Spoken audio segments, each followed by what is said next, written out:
when it comes to geopolitical change, particularly speaking among the countries in Southeast Asia, if we follow the news closely, lately the country of Thailand is undergoing this tremendous political change. Again, as we mentioned before, this ongoing political change is going to change the fate of the nation, particularly regarding this recent election. Now get this, more than 52 million people participated in this recent election. For so long for this country, we need to understand whether this democratic system will be preserved, and also how about the younger generations. This time, this election is not just about changing the system, it's offering the voice to the voiceless, again, among the youth in Thailand. And how about the election? How should we understand the word revolution? It's not just about the political revolution, it's also about social and also this economic change as well.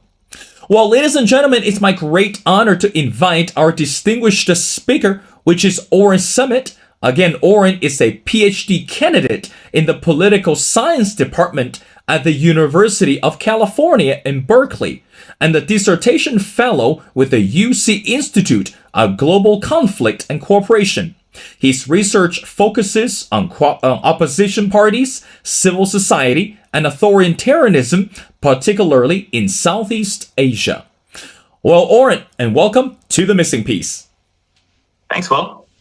Well, Oren, again, as we mentioned before, Thailand today, it's one of the significant countries in Southeast Asia. And regarding this ongoing election at this moment, help us with better understanding how significant is the election this time? And also, why do you think that more and more younger generations actually participated in this election? And what do you think they're hoping to see at the end of the results?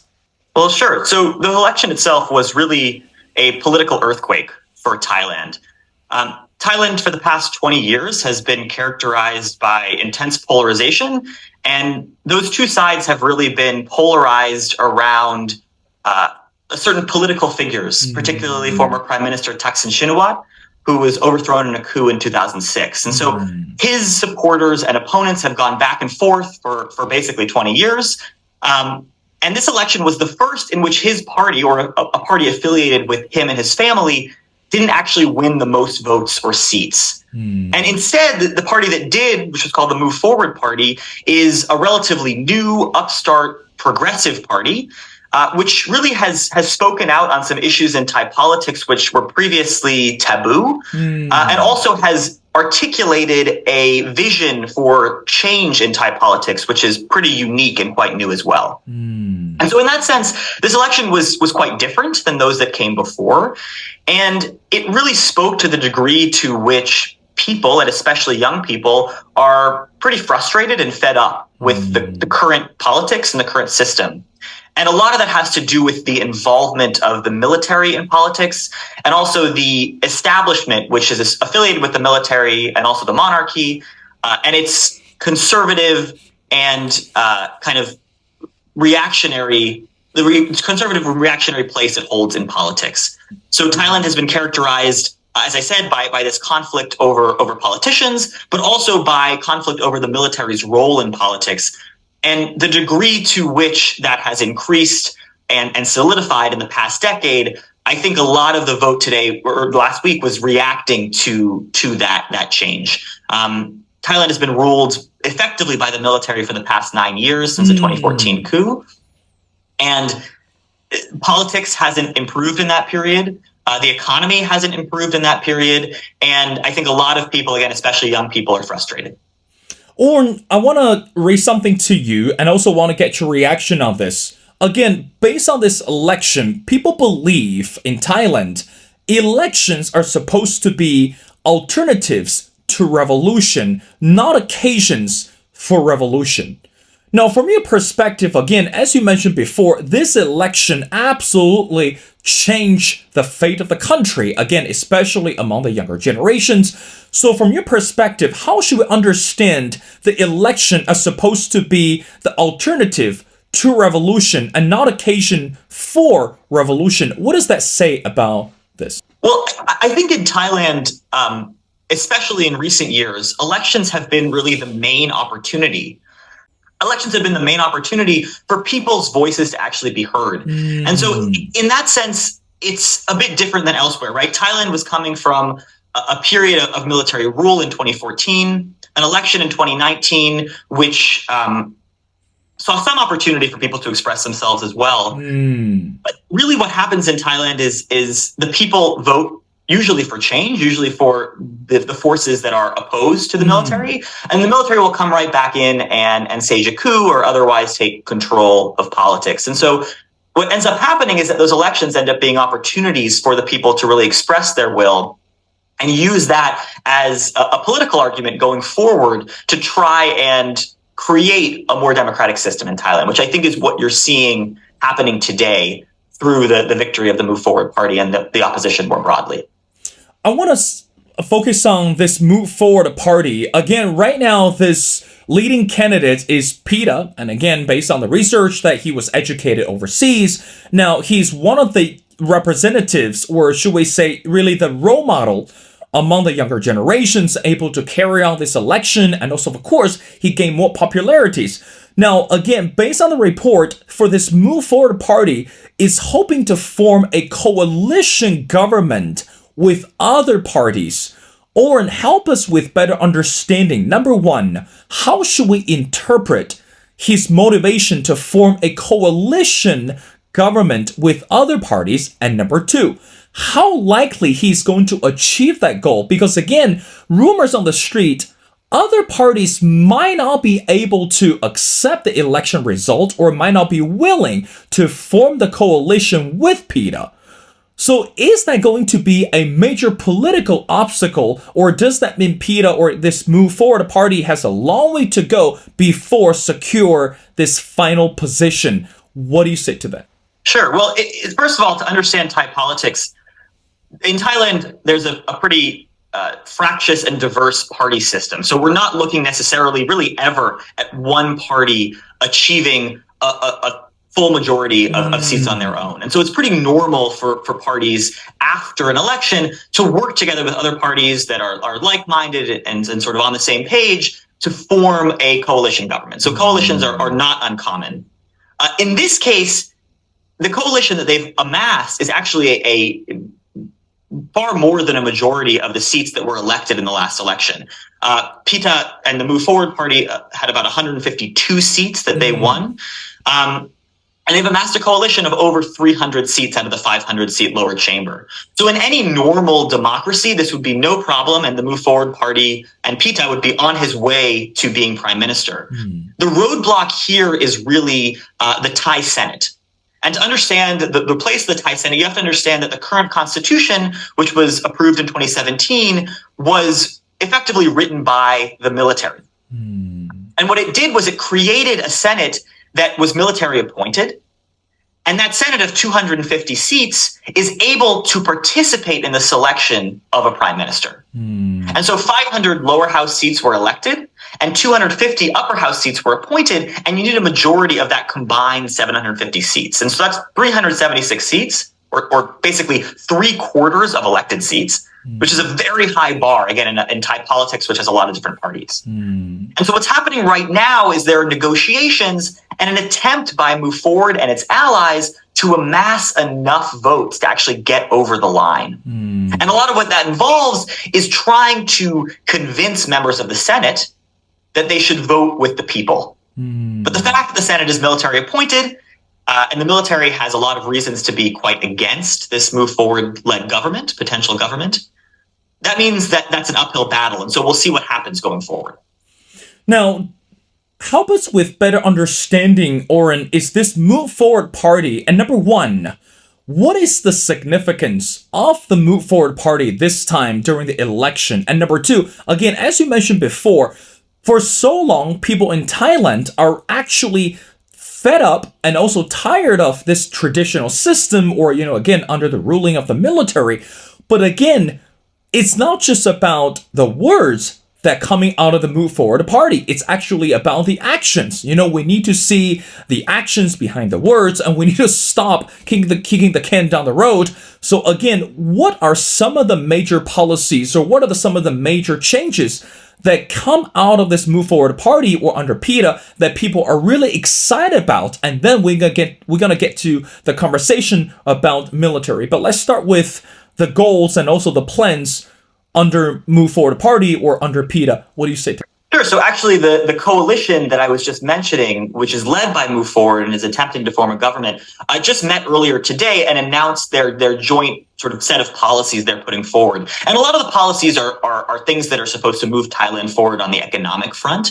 But also Move Forward itself as a party really articulated a very progressive vision in terms of what Thai politics should look like. And that involves in particular a real diminishment of the military's role in politics and also the military's role in society. So one of the things that Move Forward has articulated and wants to push forward is eliminating the military draft in Thailand. Right now, all Thai young people are effectively supposed to join the military, are drafted into the military, more or less. And the Move Forward Party wants to change that, so to eliminate the mandatory draft. The Move Forward Party has also articulated some controversial policies around the monarchy. And the monarchy holds a very unique place in Thai politics. And it's a sort of its own taboo within Thai politics to discuss the monarchy. And part of that is because of the very severe royal defamation laws which exist, known as Article 112. And Move Forward has actually articulated a desire to reform Article 112 to make it less punitive. Right now, you can get thrown in jail for up to 15 years per count. And Move Forward says they want to change that. So that's another area in which they're really pushing on some, again, controversial and progressive areas in Thai politics. Now, the next question is, some believe that for this time that we are going to see a young representative and hopefully to become the next prime minister. Again, this considered as a progressive and also a established forces. Now, Oren, would you agree with this statement that having this younger generation to be the representative in the government or to be the next prime minister, this is actually a progressive movement? So in other words, it's really the deal that broke this traditional political system in Thailand. And also you mentioned some of the bold plans and some of the plannings could actually challenge the current system or even the monarchy. So do you think it's a progressive? Is it appropriate for us to use the word to describe the current political atmosphere in Thailand? Well, I think it's certainly an appropriate word to use to describe Move Forward and its supporters. And I think as we saw from the election results, there's certainly a hunger for that form of progressive politics in Thailand right now. The older generation, military rulers and the people that associate with them and the establishment, they're sort of colloquially referred to by many in Thailand as dinosaurs. And they're understood to be kind of old politics, calcified and not understanding younger generations. And so in that sense, I would completely agree that Move Forward represents a really fresh and different approach to politics and an attempt to kind of push past and move past these dinosaurs that exist in Thai politics. Oren, I want to go back to the question regarding this military role. Again, this is something that you mentioned numerous times. Now, Thailand's people are not exercising their popular sovereignty and they're demanding it. And based on the latest research and also a quote came out of the article. Now, what is the role of the military today in Thailand? And why do you think that people, again, they're not exercising their sovereignty and they're demanding the sovereignty? So in other words, to me, it's they're claiming the separation from the military power to say, we are done with you and we no longer are interested in associating the relationship with you. It's time to flip the channel. It's time to sweep under the carpet and let's move on. Now, what is the role of the military? And the second question is, would you expect the military will listen actually to understand the demand of the people? What do you say to that, Oren? Well, your second question is, I think, the million-dollar question going forward. But in terms of the role of the military in Thai politics, the military has seen itself for decades as the guarantors of the traditional especially pro-royalist establishment. And so there's been a partnership between the military and the monarchy and the conservative elite in the country for years that attempts to keep Thailand in a certain place politically. And so the military has done that repeatedly, essentially by intervening in politics and taking over. So we saw coups just in the last 20 years. We saw coups in 2006 and 2014, in which the military overthrew very populist governments in order to retain control and attempt to set the country back on the sort of traditional path it had been on previously. What you've seen is that hasn't really caused a shift in popular opinion and public opinion in general. And so what we've seen is the development of this cleavage in Thai politics and this polarization around the military's role. And that's really where Move Forward has come from and where a lot of its popularity has come from. And so that great quote about the people not exercising sovereignty but demanding it, which comes from a great piece in the Journal of Democracy by Dan Slater, what he's really saying there is that because of the military's involvement and because of the conservative establishment's unwillingness to allow the people's voice to be heard, each election doesn't necessarily constitute an opportunity for the people to select their leadership freely, but instead constitutes an opportunity for them to demand that they should be allowed to do that through these types of election victories, which again have been pretty overwhelming in terms of their support for the opposition. Now, Oren, the last question, I want to move on to the next topic. Again, let's talk about this election in Thailand. As we mentioned before, Thailand, it's one of the significant countries in Southeast Asia. Again, this election, it's not just about changing the political atmosphere or changing the political state in Thailand, and also that could also impact other countries as well. So from your evaluation or according to your assessment, how do you think this Thailand election could impact its role on other countries in Southeast Asia, such as Vietnam and the Philippines and Laos? Again, everyone is watching and also everyone is paying close attention to the political movement in Thailand. How do you think that this election could change this social or this political status among the countries in Southeast Asia? What do you say to that? So I think there are two main ways that it could have an impact regionally. The first is just by the sense of inspiration that others may take from the opposition's victory in Thailand. Southeast Asia, especially mainland Southeast Asia, the countries of the Mekong region, have really struggled with authoritarianism for many years, but the past decade or so has been particularly rough for many of those countries. So the ability and opportunity to see Move Forward and the wider opposition do so well in these elections and articulate a really progressive policy vision, I think gives some amount of hope to others, to activists, to other oppositions in the region that there may be opportunities for change moving forward. So that's a sort of aspirational way in which the opposition's win might have an impact.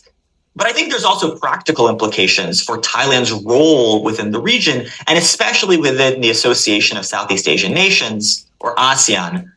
ASEAN has been, for quite some time, essentially incapable of making decisions, and a lot of that has to do with the division within the organization. And I think Thailand's current government, which is the military-backed government, wasn't helping. They were essentially pushing back against more pro-democratic moves within ASEAN. And so I think that the opportunity of a different government, a government that is more progressive, might have practical implications on what ASEAN is able to do and the choices it is able to make. And that's especially true, turning to the next piece of the conversation, with respect to ASEAN and Thailand's role in neighboring Myanmar.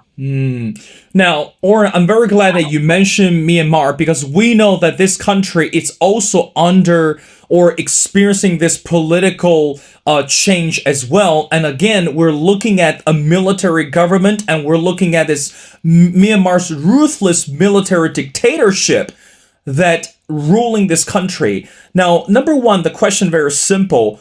Help us understand what is happening in Myanmar today. And again, since many years that we follow this country's political change, how should we understand this political deadlock within the country of Myanmar? And also, that has something to do, or even a lot to do, with Thailand as well. Let's start with the ongoing political instability in Myanmar. What do you say to that?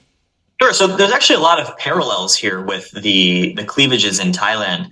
Myanmar, like Thailand, has had a history of military involvement in politics. And Myanmar's has been much more direct and much more violent than Thailand. And what we've seen that the current political impasse emerged after a coup in 2021, in which the military took full control of the government and overthrew the elected civilian leadership of that country. And this was after an election in 2020 in which that civilian leadership did incredibly well. So essentially, the cleavage again in Myanmar politics is between pro and anti-military. But the anti-military side is overwhelmingly popular. The National League for Democracy, or NLD, led by Daw Aung San Suu Kyi, the democracy leader in that country, they were essentially in control of the civilian portion of the Myanmar government after 2016, and they won another landslide election in 2020. And that was essentially too much for the Myanmar military to take. Their proxy parties were wiped out, and they decided as a result to stage a coup and sort of reestablish direct military rule in the country. The problem is that the people were not willing to accept that. And the reaction was a large-scale nationwide protest movement, which was objecting to the coup. And that descended into a military crackdown, which has killed thousands of people, and in emerging civil war, which has really grown and caused a lot of suffering in that country. Well, but Oren, again, we've seen the protests, and we've seen that people boldly voice their oppositions towards the military government. But even until today, again, correct me if I'm wrong, we have not seen any effective changes. As a matter of fact, some countries still, I would say, wrongfully acknowledge the presence of the military government. Now, help us again with better understanding what kind of necessary steps or measures that we should take to completely abolish such dictatorship or such dictatorial style of government. And that's number one. And number two, what kind of actions that do you think that civilians or even other countries can help in order to restore the democracy back to Myanmar? What do you say?